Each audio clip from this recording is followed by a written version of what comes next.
Perkenalkan, nama saya Nadia Tresna Oktavia Putri, nomor induk mahasiswa P071311211028, jurusan Gizi, Program Studi Sarjana Terapan Gizi dan Dietetika.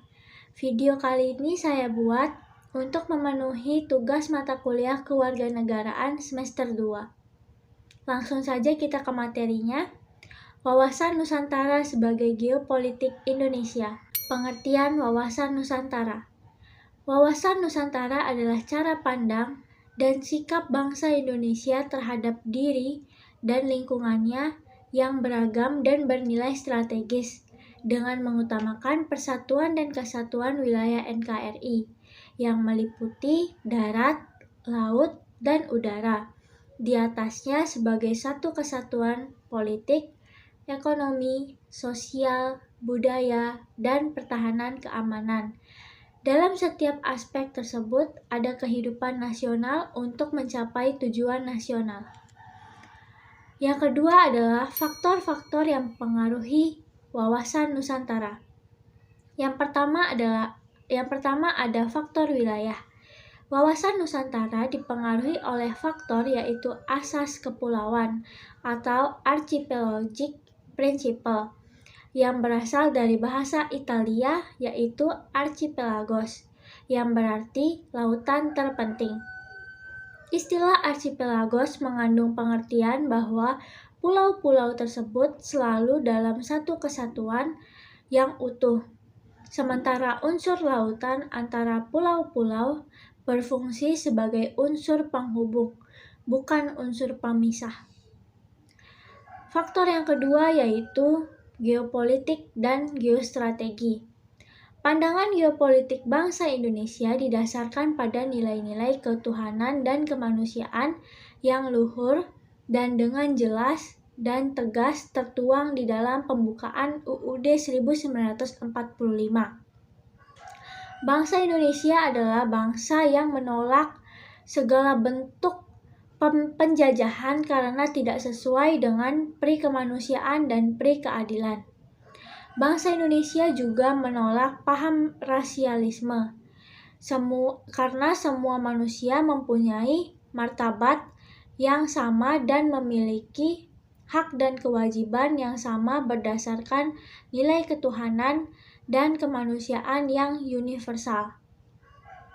Geostrategi yaitu upaya bagaimana kita mencapai tujuan atau sasaran yang ditetapkan sesuai dengan keinginan politik. Dalam melaksanakan geostrategi bangsa Indonesia adalah kenyataan posisi silang Indonesia berdasarkan geografi, demografi, ideologi, politik, ekonomi, sosial, budaya, dan pertahanan keamanan. Faktor wawasan Nusantara yang terakhir adalah perkembangan wilayah Indonesia dan dasar hukumnya. Perkembangan wilayah Indonesia sejak 17 Agustus 1945 sampai dengan 13 Desember 1957, wilayah Indonesia ketika merdeka meliputi wilayah bekas Hindia Belanda berdasarkan ketentuan di dalam Territoriet Zee and Maritime Kringen Ordonnantie tahun 1939 tentang batas wilayah laut teritorial Indonesia. Berikutnya saya akan membahas tentang unsur-unsur wawasan Nusantara.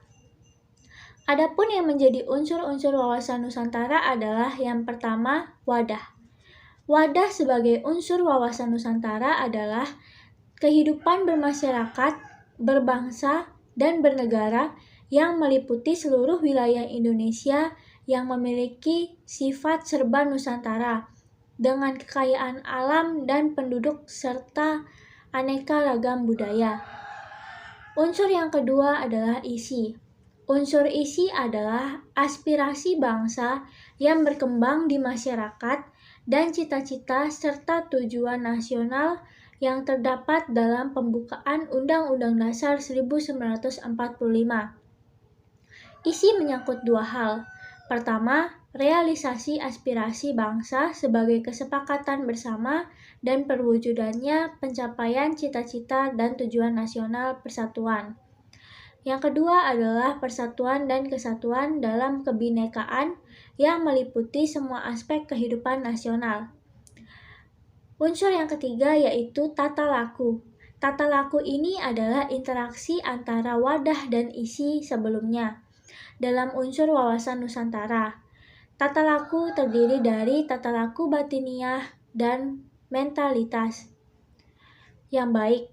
Kedua tata laku tersebut mencerminkan identitas jati diri atau kepribadian bangsa berdasarkan kekeluargaan dan kebersamaan yang memiliki rasa bangga dan cinta terhadap bangsa dan tanah air.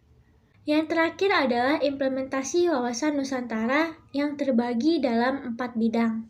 Bidang yang pertama adalah bidang politik. Implementasi wawasan Nusantara dalam bidang politik yaitu menciptakan iklim penyelenggaraan negara yang sehat dan dinamis, mewujudkan pemerintahan yang kuat, aspiratif, dan dapat dipercaya. Bidang yang kedua yaitu bidang ekonomi. Wawasan Nusantara dalam bidang ekonomi menciptakan tatanan ekonomi yang benar-benar menjamin pemenuhan dan peningkatan kesejahteraan serta kemakmuran rakyat secara merata dan adil. Implementasi yang ketiga yaitu implementasi pada bidang sosial budaya, yang dimana wawasan Nusantara menciptakan sikap batiniah dan lahiriah yang mengakui, menerima, dan menghormati segala bentuk perbedaan sebagai kenyataan yang hidup di sekitarnya dan merupakan karunia dari Sang Pencipta. Implementasi bidang yang terakhir yaitu pada bidang pertahanan dan keamanan. Wawasan Nusantara menumbuhkan kesadaran rasa cinta tanah air dan membentuk sikap bela negara pada setiap warga negara Indonesia. Sekian dari presentasi atau video saya kali ini. Apabila sebelumnya saya terdapat kesalahan kata dalam berbicara, saya mohon maaf. Saya pamit undur diri. Sekian, terima kasih.